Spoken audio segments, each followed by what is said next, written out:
Thank you for joining us tonight. I'm joined tonight by a really amazing special guest speaker that we are going to interview tonight. And I'm really excited to talk about this. We actually, as you guys know, we've spent the last 5 months in our lives talking about breastfeeding, everything about it, right? So lip ties, tongue ties, the ugly of breastfeeding, the good of breastfeeding. And so now tonight we're going to kind of branch off. As some of you know, it is Mental Health Awareness Month. And so we are here tonight to talk about that. That is our topic tonight, is postpartum mental health. We're really excited to be going here, but at the same time, it's deep. It's a deep, tough conversation, but we have to talk about it, right? As a mom of two myself, as most of you know, I have 2 boys, a 7-year-old and a 2-year-old, and each journey was so different with both the boys. And so, but I didn't know where to find help. I didn't know where to find, any support. So tonight we want to answer all your questions. I want you to take this time and just, we are going to introduce our product for those that don't know. And then from there, we're going to go into the topics on postpartum depression and postpartum anxiety. And then we're going to answer all your questions, whether it be some on live. And we also have a team of licensed professionals that will be answering all your questions online tonight. So please ask those questions of, is this normal? How long does it last? All the questions that you have, please, we want to make sure we answer them. So let me introduce first our amazing Alicia Norris, who joins us tonight. She is an LCSW. And just a little bit about her, she is an advocate and educator. She began her career in the mental health in 1993. So her positions have included everything from a geriatric therapist at a state hospital, juvenile justice counselor, child welfare case manager, behavioral health program manager, grief group facilitator, medical social worker in ICU and CCU, basic life skills teacher, and a current hospice social worker. She is a wife and a mom of 5 wonderful children, one of them that actually is on our team. So Erin, this is Erin's mom tonight, for those that know Erin on our customer support team, and then a grandmother of 10 children. So we're really excited. She's from Mississippi, and we're really excited. Thank you, Alicia, for joining us tonight. And we're really excited to just kind of have her on to really, our goal for our show has been to provide you guys with professionals that can really answer your questions. As obviously as a lactation provider, I can answer a lot of your breastfeeding questions. But as we start to walk this mental health line, we wanted to bring you a mental health professional to answer your questions right from the source. So before we get to that, I'm going to talk about our system. So we have our direct pump system. So you use your pump with our adapters to pump into our storage bags. So attach your breast pump. Here I have my Baby Buddha breast pump. Shout out to Baby Buddha. Thanks, guys. And you screw your adapters on instead of a bottle, and then pump directly into the pouch. So after you pump it to the pouch, then you unattach it and screw the lid on and store your breast milk or formula. So we also have a pouch if you do use, funnel if you use formula. So you store this in the fridge or freezer, and then when it's time to time to feed, you snap this right into the bottle, just like that, snap it right in there, and attach the nipple and feed directly from the pouch. So there's no transferring of milk. And then when it's time to disassemble the product, your bag goes in the recycling and the holder is separate. And then all you have to wash, and dads, listen to this part, all you have to wash is the nipple. So all the bottle washing that you might be having, all your other bottles all over the countertops can go away, can be history, and just wash this one nipple. The other amazing thing is if your baby will only take a certain nipple, like a Dr. Brown's or a Lancino or a Medela, then when you put your pouch in to feed from, instead of using our nipples, you can also screw on the adapters, depending on which nipple it is, attach the nipple and feed directly from it as well with other nipples. So super cool and saves lots of time, transferring of milk, safest way, so that you're not pouring back and forth. So tonight we are going to give away our starter pack. And with our starter pack, you will get 1 pouch, 1 bottle holder, 1 nipple, and then both the wide neck adapters as well as the narrow neck adapters. So you're going to get all of that in here free tonight. All you have to do is pay the $6 shipping and handling. And then in here comes 2 amazing coupons. So we have a second coupon, 1 coupon for 40 free pack of twist pouches. So 40 of these.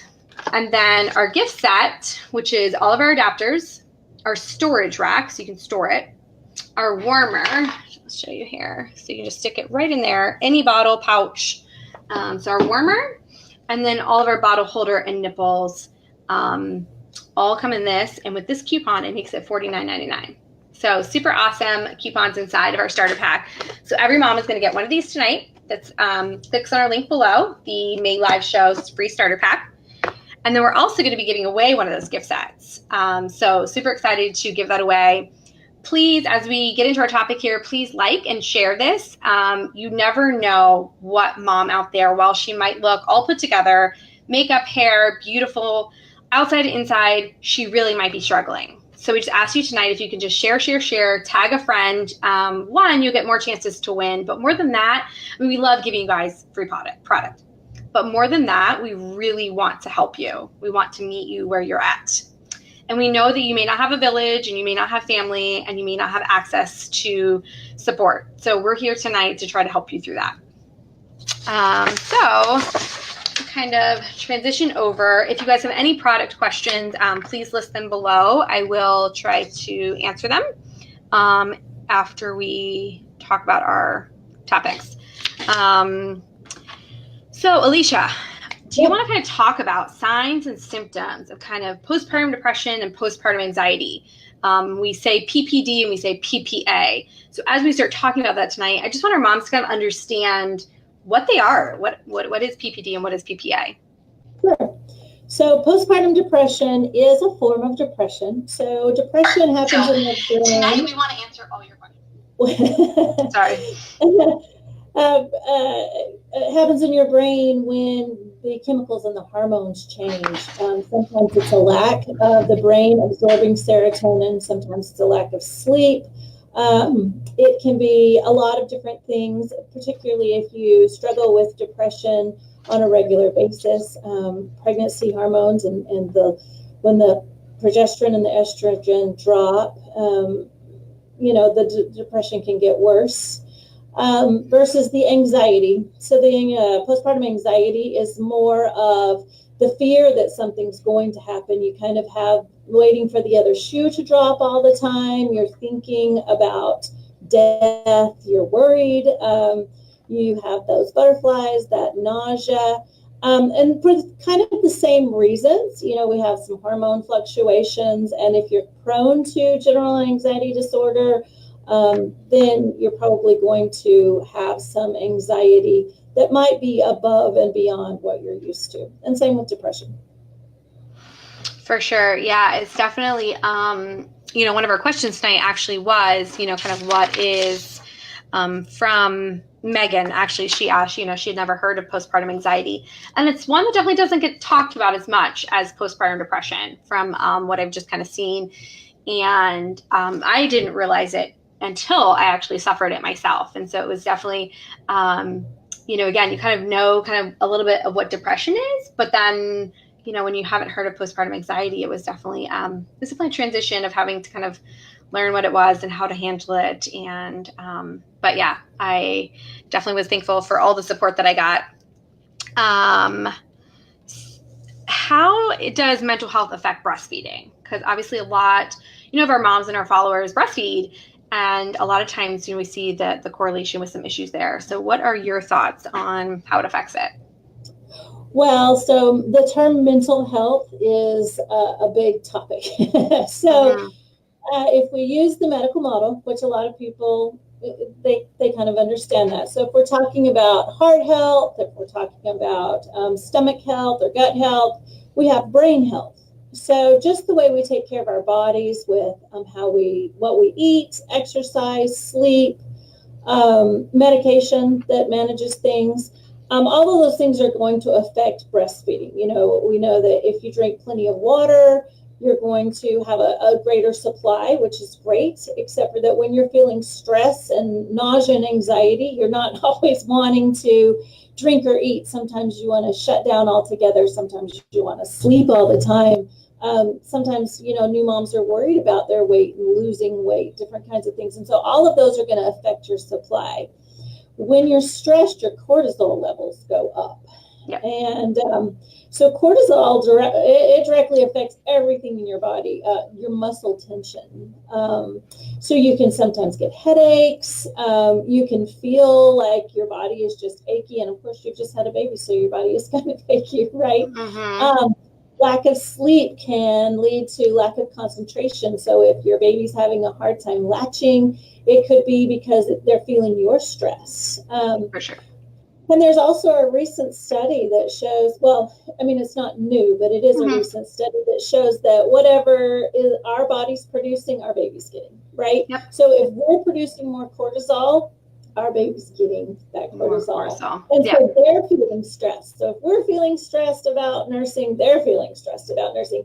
And it's probably not very helpful to say relax, right? Exactly, yeah. But I can give you some tips, but that's kind of how that affects the breastfeeding situation. Yeah, and I think, you and I talked the other day, I think like when you really look at it that way and you're like, okay, if I stress, I'm going to be giving, these cortisol levels to my baby. And don't get me wrong, it is not the easiest. This weekend I actually took the time and took a bath, and I was so proud of myself, but it took everything in me to just like get into the tub and not want to do the laundry and not want to do the dishes. And, but I needed some mental health care, self-care day, and so it's so hard for us. But when I was like, okay, my supply's taking a dip, I need to do this for my baby, I'm going to do this. Like, it was a little bit easier to be like, this is a chore for my baby. Like in my mind, I kind of tricked myself. So while I benefited from it, my supply and my cortisol levels also benefited from it. So I think as a mom, that's a great way to, look at it. One of the questions that we got asked so far is it possible to just have postpartum anxiety and not depression?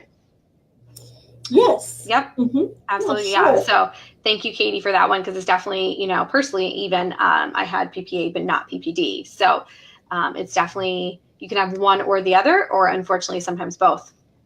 Yeah, you can. So anxiety comes from the fear of the unknown. And so being a new mom is unknown, right? So anxiety is normal. Increased anxiety comes when we are avoiding. When we're avoiding and when we are trying to suppress and say everything's fine. When I have clients say, I'm fine, it's fine, everything's fine. Yeah, it's fine. It's not fine. No.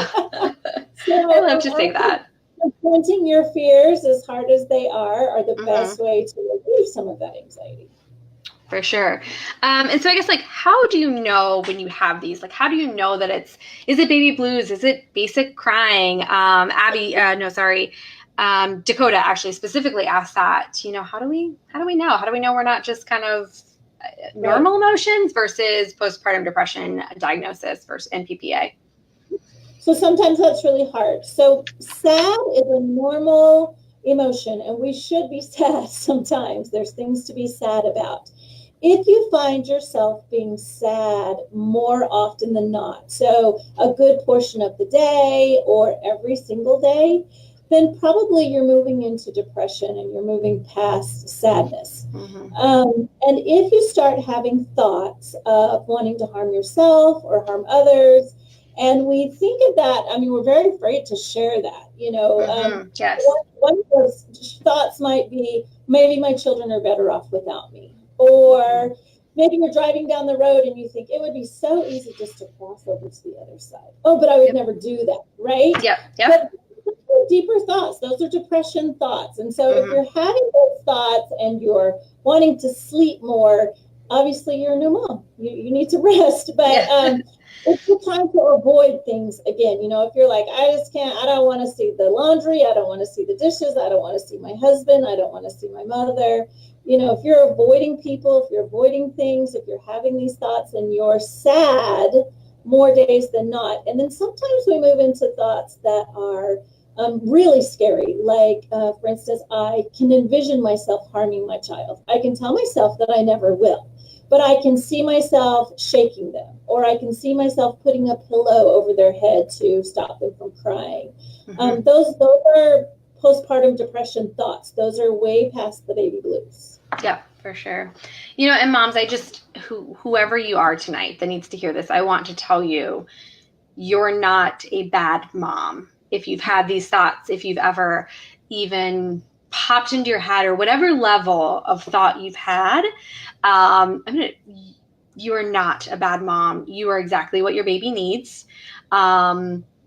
Women are ashamed to ask for help. Yes, unfortunately, Kirsty, they are. We are a mother. We should be able to provide for not only our baby, but our family, our husband, our house. So who are we to ask for help?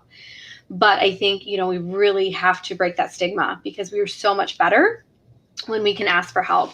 But you're not a bad mom. I had to really accept that one. So whoever you are, whatever thoughts you've had tonight, know that you are loved, you are amazing, you are strong, you are beautiful. And tonight we are here for you. Abby, I'm so glad. She said, I need to start taking time for myself as something for my children.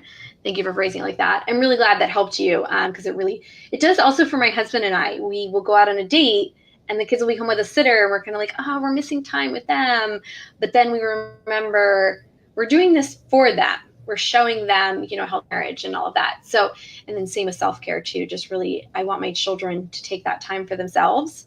And my son, who's 7, he came into the bath and he was like, Mom, what are you doing in the bath? And he was like, I'm just taking a moment. And he was like, well, I'm going to go pack the lunches. And he was like, are you going to be long? And I was like, buddy, one day you are going to have to do this for your wife. And I'm so thankful that you do this now for mommy. And he was just like, how many times a week should I do that for her? How many times should I let her go into the bath? And then, the 7-year-old innocence, I was like, buddy, as much as she needs, whenever she needs to go to the bath, you let her go to the bath. So it was cute. But anyways, let's see. Oh, Priscilla. Oh, no, sorry, Amelia. What are some good ways to practice self-care as a new mom? So my favorite way to practice self-care as a new mom is whatever your hobby was before you became a mom, don't stop. Oh, 100%. So if you love to read, read. If you love to exercise, exercise. If you love to bath. If you, you can't give what you don't have. And so if you don't have the energy, if you don't have the love for yourself, if you don't have the knowledge, if you don't feel empowered, then it's hard to give that away. Other good ways to practice self-care are to meditate. Now, I know people think about monks, but meditation is amazing. And there are all different kinds of ways to meditate, from prayer is a form of meditation to using music. I particularly love music, and I listen to my body, and it's really an important thing to listen to your body. If I'm feeling kind of tired, I listen to that and I think, what kind of music do I need right now? If I'm feeling kind of stressed, what kind of music do I need right now? If I'm feeling kind of sad, maybe I want to pick me up, maybe I want to feel sad, and that's okay. I can give myself 30 minutes or an hour to feel sad and to just really feel what I'm feeling. So that's a good way. Other ways is support groups, just like this one, right? Support groups are amazing. Sometimes we have a hard time being vulnerable and sharing what we're really thinking and feeling. But if we can be real and in the moment, every other mom is feeling the same way. I don't care what they say. Yeah. So be vulnerable, use your hobbies, and meditate. Yeah, and I think that speaking to the hobbies is a good one. I know, so I was a dancer, so did everything from ballet, point, tap, jazz, you name it. And so I was a dancer for years, the Nutcracker, and I loved it. And then I had kids. And, for a period, it was like, well, I'm a mom now. But I think that was part of my struggle, was like, I only knew this pre-mom person, right? I knew this person that was in college, and I knew this person that was a businesswoman, and I knew this person that was a dancer and taught dance class and all this stuff. And then now I'm a mom. And so for a good couple years, I disassociated and I didn't work, which I love staying home with my youngest or my oldest, but I didn't work at all. And I didn't dance at all. And so I really felt like I lost myself. And so I think the hobby one is huge, because with my second, and as the years have gone on, I've gotten back into that. And sometimes it's only once a week that I can get up to the studio and take a class. And it's a drop-in class, because some days, things come up, but I'm intentional about it. And I don't let myself make excuses, and I go. And then I got back into work, and I absolutely love, obviously, my position here. But I think reminding yourself, like, you don't have to give up who you were to have the mom title. You can have both. And whether it was a position or even just down to, like you said, a hobby, reading or running or whatever that might be. So I think that's a great one. Does this sometimes pass, or does it continue to grow if left unaddressed? Does there sometimes seem to be more identified cases than ever before? From Kathy. So sometimes it will pass. However, waiting for it to pass can seem like an eternity, and it also can be dangerous if left unaddressed. So I would say address it. Medication is another way to address it. There's different ways you can talk to your doctor about medication. But I think that we would never say, does high blood pressure pass? Does diabetes pass? Yeah. We would address it. We would say, gosh, I feel crappy. My sugar is off, or my blood pressure is off. And we would address it. We would never probably even ask the question. We'd be like, oh, I got to make a doctor's appointment. Oh, you want me to take medication? Okay, gladly. Yeah. I want to feel better, right? So mental health is the same exact way. And then as far as, is it an increasing? No, I don't think it's really increasing. I just think that we're more knowledgeable about it. We talk more about it. We notice more about it. Women in the past did not have the ability to say always what they were feeling. And there was abuse, still is abuse, but oftentimes there was abuse in the home that went unchecked. And we just didn't talk about it. We don't talk about it. It's not our business, right? Yeah. Yep. Awesome. What about, I guess, talked about a lot about postpartum depression and anxiety, like after it's happened, but what about more in like the pregnancy stage? So is there anything that a mom can do in pregnancy? And then what about even like before, potential moms, so even a mom that isn't a mom yet, like what? So stress is a real thing. Yes. It's a real thing, and it affects our hormones. It affects our muscles. It affects everything in our body. So you definitely want to exercise on a regular basis. You want to meditate on a regular basis. You want to have these skills already, because our brain is it's not a muscle, but it's like a muscle. Whatever it's used to, it continues to do.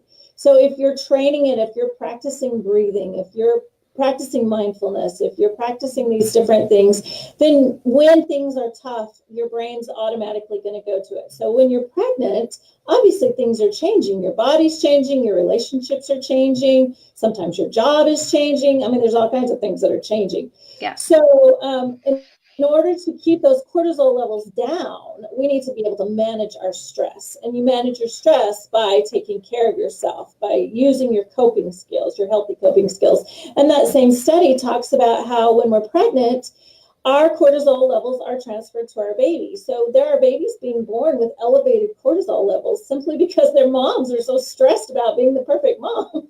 So I can say that women have been having babies for millions of years, literally, and it's a natural thing. And sometimes we forget to enjoy it because we compare ourselves with so many other people. So be vulnerable, be real, be genuine to who you are, and who cares what anybody else thinks? Yeah, for sure. We had a question that popped up a minute ago, Kristen. I don't know if you put it back up, but basically, is postpartum anger a thing? Yes. So postpartum anger actually goes along with depression. So the way our brain works is we have the fight or flight response.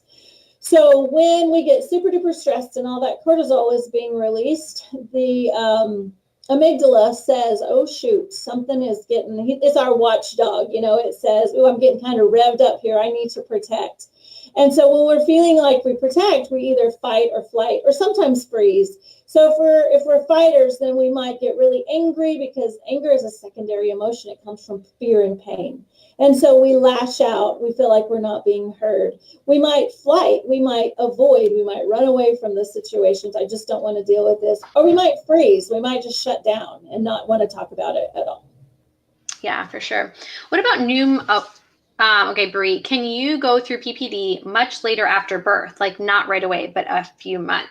We just talked about this. Oh, good. Yes, yes, you can. So your hormone levels are fluctuating a lot. And Brienne explained to me that, because she was nursing and pumping so much, that her hormone levels didn't start to fall until almost at a year when she started to wean. And that's when she kind of felt like that. So, yeah. So anytime that your hormones are fluctuating, you can definitely go through depression. And also notice what's different in your life. I mean, there's sleep regressions, there's things going on in your relationships. Yeah. I mean, all of those things can affect postpartum depression. For sure.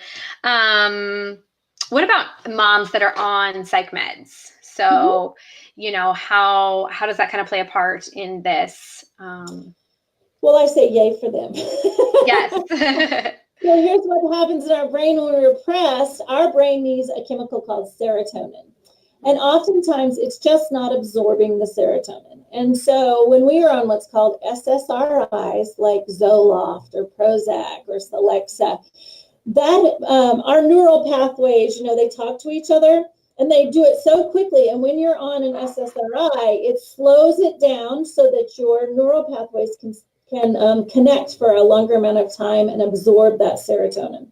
And so that helps it helps you to feel less depressed. Sunshine can also do this for you. So oftentimes if you live in an area where it rains a lot or you can't get outside because you're in the house or you're in an office, depression can set in because your body needs at least 30 minutes of sunshine every single day.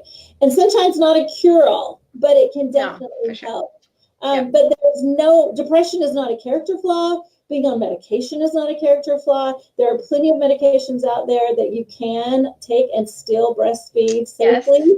Yep. And so just don't be afraid. And sometimes you're on it for a short amount of time, and sometimes you're on it for the rest of your life. But again, back to blood pressure and diabetes. Nobody ever says, oh my gosh, I have to take insulin for the rest of my life. They're like, well, thank goodness for insulin, right? Yep. Yeah. But we do that with our brain.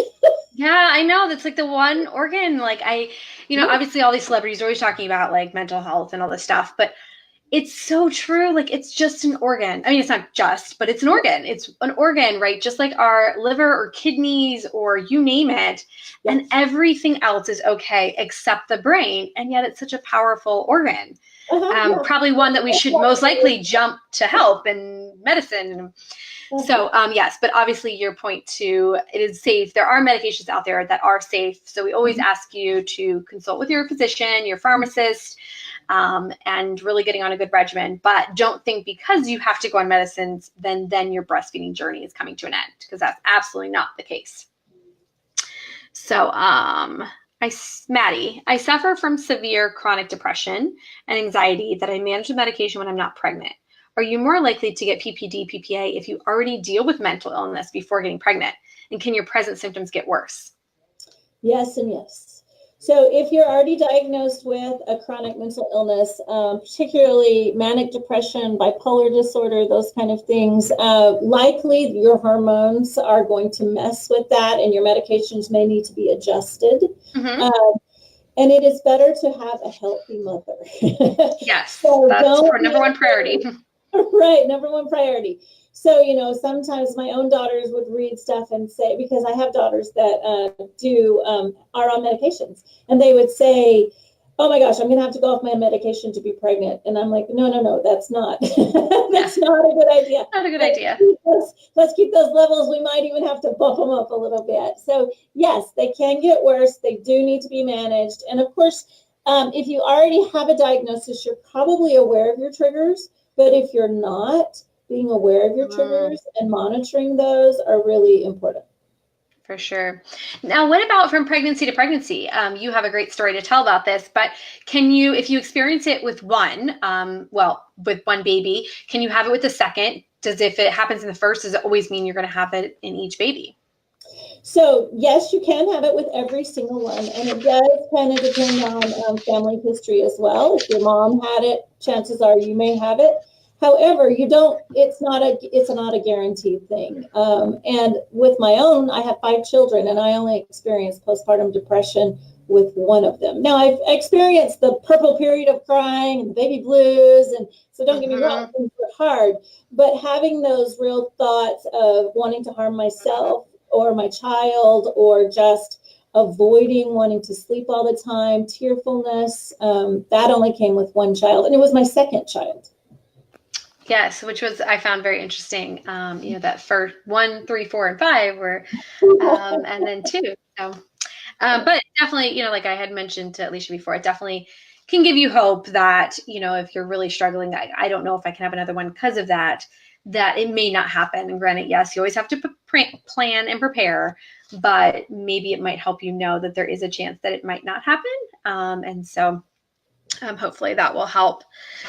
Shannon had asked earlier, what are the current guidelines for PPD treatment? What are average recovery times? And does being diagnosed with PPD have any negative effects or consequences for baby? So the current guidelines for treatment is kind of what we've gone over. Medication is really important, and it's important not to be afraid of it. So talk to your physician, talk to your primary care or your obstetrician, either one. And they treat it with medication, and they treat it with psychotherapy. So coming to speak with someone like me to really, there's an analogy I like to use where you have a beach ball and you try to sit on it under the water, it's going to pop up. And for a little while, it's fun, but after a while, it becomes exhausting. And that's what happens when we don't deal with our stress and our trauma and our anxiety. So if we let the air out of the ball, we can manage it, right? We can fold it up, we can put it in our pocket, we can throw it in the garbage, we can do whatever we want. It doesn't mean anything goes away. We still know what red felt like, and we still know what green feels like, and we still know what blue. Oh, but no longer does the air manage us. So talking to somebody about it, even though it seems like you have to be vulnerable and you're like, really, can talking really make that big of a difference? Yes, it can. And if you don't want to talk with a therapist, if you have a friend or a support group or, somebody you trust, maybe somebody in your church or wherever in your life, talk to them, just let it out. But it's important to be vulnerable.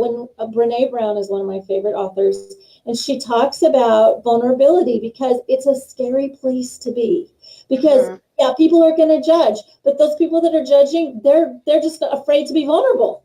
Exactly. Yeah. Hurt people, right? Yeah. Yeah. And can it affect baby negatively? Yes, it can affect baby negatively because they're feeling your stress. Is it going to scar them for life? I don't believe so. Now, I will tell you that if you're feeling so depressed that you're never picking up your child, that can lead to an attachment disorder. And that is very, very serious. So you find somebody else to pick up your baby if you're not feeling safe with your baby. For sure. Yeah, that, the village and the support is really, I think, huge.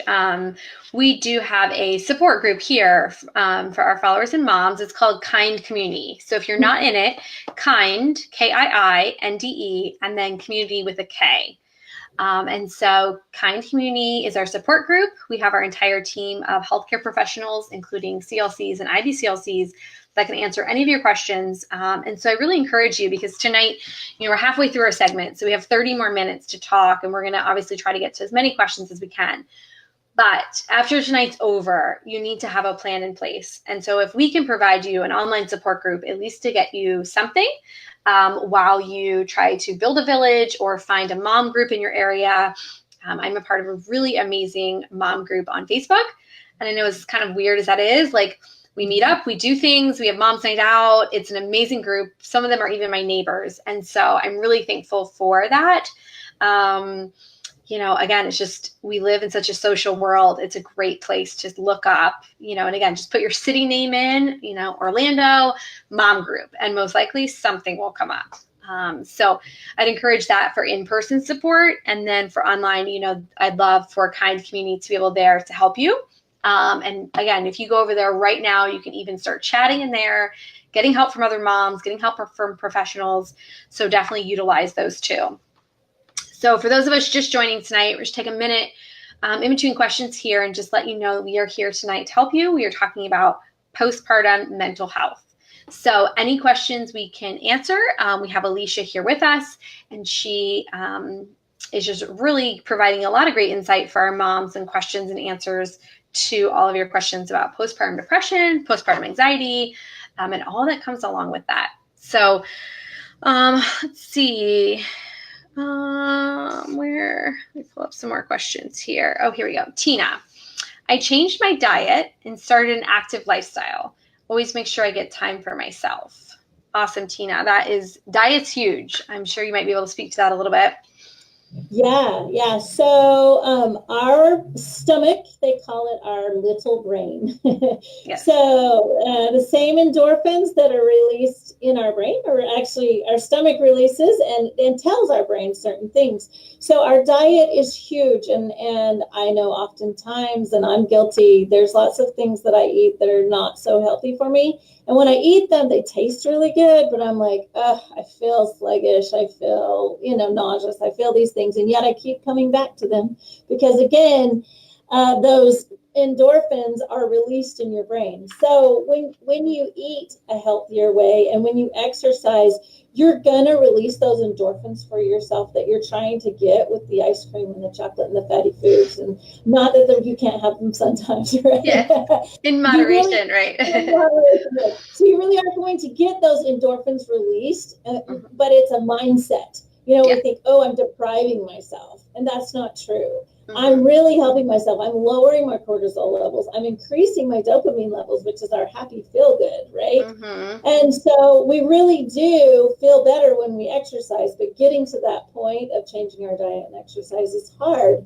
And that's when you have to, again, it's the airplane analogy of you have to put the oxygen on yourself before you put it on anybody else. Because if you're passed out, you're not helping anybody. Yeah, that we as moms, it's easier said than done. But man, when we can really try to remember, until we take care of ourselves, we are not going to be good, And I have to remind myself, a lot of times I get done a little bit early and I have an hour and it's okay, I can go pick up my kids or I can just take the hour to myself. And I struggle because I feel like they've been at school all day. All the other moms are picking them up. If I leave them in aftercare, now I'm an aftercare mom. And I start to beat myself up. And it's just you know what? No. I take 45 minutes and then pick them up 15 minutes earlier and still read them an extra book, And it's all about balance. I'm not perfect. I take a whole hour sometimes, I'll be honest. But it's all about balance. They're still getting loved. They're still getting cared for. And I'm so much better for them and for my family. So yeah, that airplane analogy, while it's been around for years, it's always still a good one. So awesome. Let's see what else we have. Mom groups are the best. Yes, they are. Oh, I'm so glad the Kind community is helping you, Desiree. It's been, we've only launched it for a month now, but it's just been such a great place. Our biggest comment was moms would be on here and then they're like, great. Who do I talk to for the next 2 weeks, So we're glad that you guys enjoy that. We have a new IBCLC joining us this week, so that'll be awesome to have Dominique in there. And we always have the lactation email. So I do want to encourage you guys tonight, if there's something you don't want to share on here, we do have a confidential email. It's going to be lc@kind.com. So please feel free to email that, and one of our lactation providers can either help you in your breastfeeding questions or even help encourage you and provide you with resources for any mental health support you might be needing. So don't feel that you have to share your story on here if you'd like to do it offline. Let's see, what other questions? Let's scroll back up a little bit. Do you have any, Kristen, or I'll keep scrolling up to the top. Oh, dads. So there's a question on dads. Can dads have postpartum depression and anxiety? Well, for different reasons. But yes. So men can suffer with depression and anxiety just like women can. Okay. Not for hormonal reasons, but definitely there's more pressure. You're a provider. You're trying to keep this human being alive. You're dealing with your wife. Her hormones are pumping everywhere. And so many men really have the love language of physical touch. Mm-hmm. And when we are new moms, physical touch, we're just being touched all the time. You touched out. And so they're feeling like I don't think she finds me attractive. I don't think she loves me. Plus, they're seeing us in a different light because they've never really seen us this way before. Yeah. And so, even though in our minds we're like, really? Because I just carried this child for 9 months and he birthed it, you're going to get like, all selfish on me? But it's true. They do. And so they have self-esteem just like we do. And we have to remember to validate that. Even if we can't give them what they're looking for, we can at least say, I hear you, and I'm sorry that it's this way. Go play golf or whatever you do for your hobby. Take care of yourself, encourage self-care with him. And when you can start that relationship back up, even if it's not intimate, you can go on a date, you can hang out for free time, send the kids to grandma's or whatever. Take some time for each other. So yes, men can definitely have anxiety and depression as well. For sure. Yeah, I think that's, super crucial because here you've had, especially maybe you've been married for years and you have this path and everything's very routine and you go out on your dates. And then it's especially with a newborn. And then if you're suffering from, especially like PPA or even PPD, right? You're either depressed in bed or you're anxious and won't leave the house because, God forbid what happens to the baby. So now this like, hey, let's go grab drinks after work is no longer. Like everything changes. And then you're more like, hey, I need you to do this and that and this and that. Where before you might ask for one thing here and there, but you are a little bit more independent versus when you have a child, you're much more dependent usually on your partner or spouse. And so it's a huge adjustment. And I think, especially like you said, that physical touch, just validating like, hey, I understand you need touch. I'm touched out, but I hear you. And so I will do my best. And I think it's reminding us like, it might just be, holding their hand in the car or, stroking their hair while they're sleeping or just something like 2 minutes, and just like pushing that a little bit more and more, one kiss, and reminding ourselves like it could just be the little things to just hopefully let them know that like we're still here, bear with us, like we're working towards, a long-term goal. But so yeah, I think it's huge to understand what the dads go through. And while, like you said, they're not experiencing the surge of hormones, they are still experiencing a huge culture shock and change. So yeah. And medication for them, some men have depression already, but there's there's stigma for women. There's even bigger stigma for men, Exactly. They have to be the big, strong guy. And so if they're crying or if they're feeling anxious, it's like, suck it up, buttercup, Yeah. So really being able to say, this is how I'm feeling and sharing it with your physician is crucial. Or even talking with a psychotherapist, just, it's okay. It's okay. It's not a sign of weakness. It's a sign of strength to be able to say, I need something and I'm going to reach out for help. Yeah, and why I was really asking, so my husband's actually a firefighter, so he deals with a lot of PTSD and all these stigmas in the firehouse of, suck it up, buttercup. But unfortunately, it's a real thing. I have walked beside many of them that struggle on a day in and day out basis. And I think I've had to be reminded to ask my husband, how are you? Like, are you doing okay? Because I think they want to provide for us and they see us crying. So they think they have to push it farther and farther down. So giving them that space, like tonight, I want to give you these 20 minutes to just talk and share where you're at and what you're going through. I'm not going to talk about me. It's going to be about you because they went from us as their wives only. So we gave everything extra we had to them. And now it's going to the baby. So reminding, just taking that 20 minutes and just 15, whatever, and giving them that time. Let's see, back to our mamas. What questions can we answer for you guys? It's been hard for me to explain being touched out. Yes, it is. Leave them home for a weekend. That was how I did it. I left my husband home for a weekend, and he came home and he was like, I know the definition of touched out. Living with the kids. Yes, yep. Yeah. They were all over him for 72 hours. It was great. Let's see, just requested. Oh my gosh, I'm so glad. So many comments about joining Kind Community. I'm so glad. That's my baby. And so I'm super excited that you guys have that tonight to go turn to after this is over. I'm due in a few weeks for my second child, and I'm hoping I'm more aware of this time. She experienced postpartum depression with her first child. So yeah, definitely, the anxiety even leading up to it, and can be intense because you remember what it was like, and all those feelings and emotions start flooding you back. So definitely reaching out.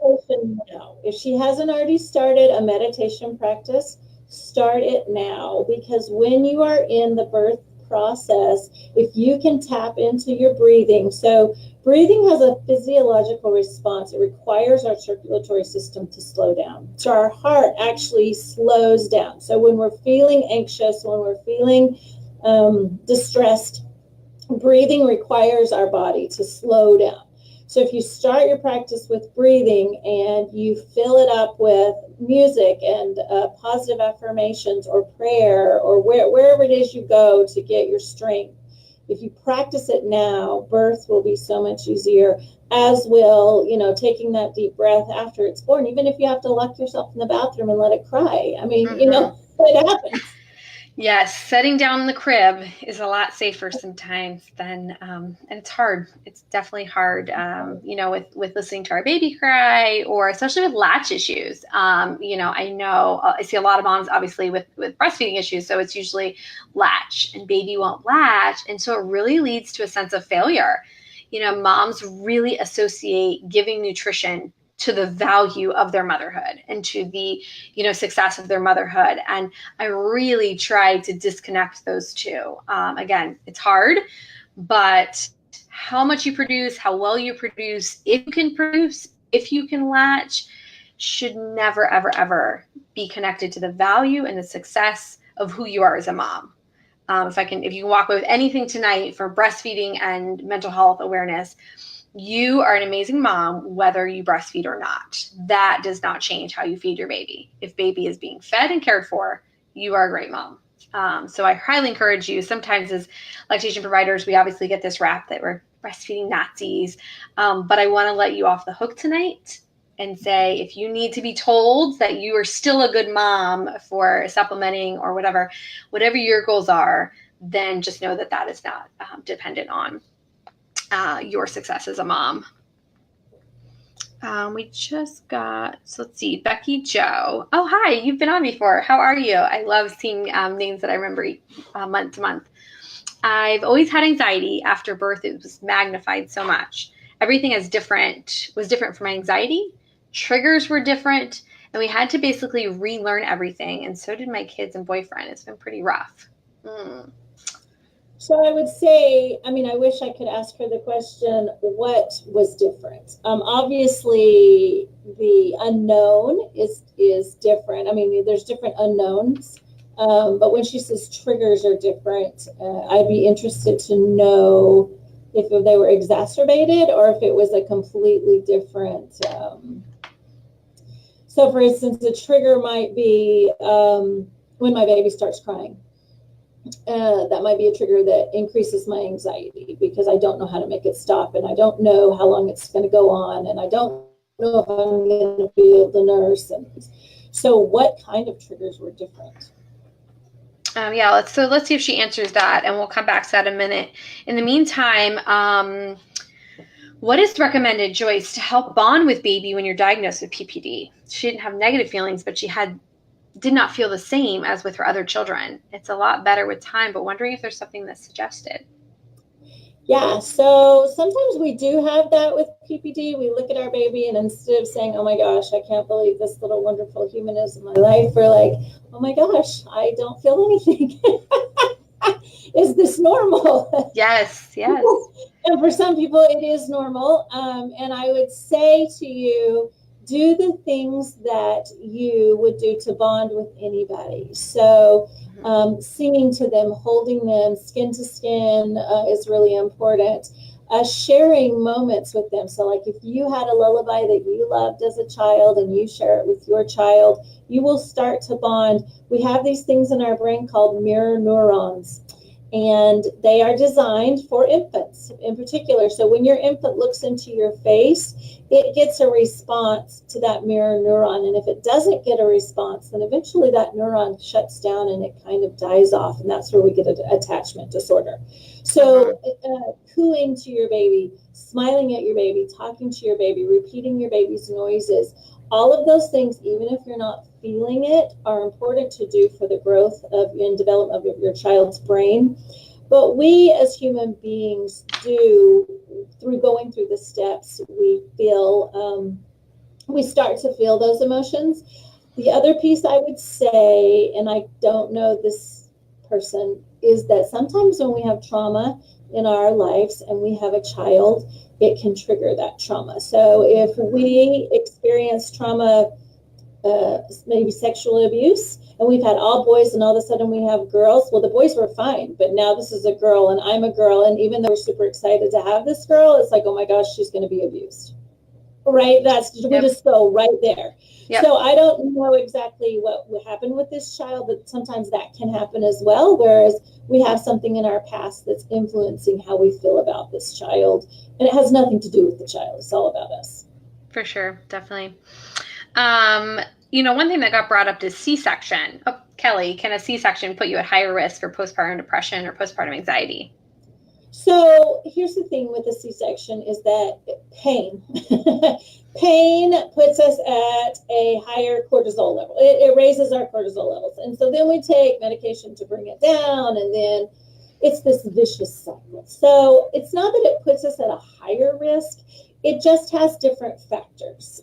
We do have vaginal birth pain, but I mean, it's not the same as being cut wide open, right? And so understanding that this too shall pass, that the pain will get better.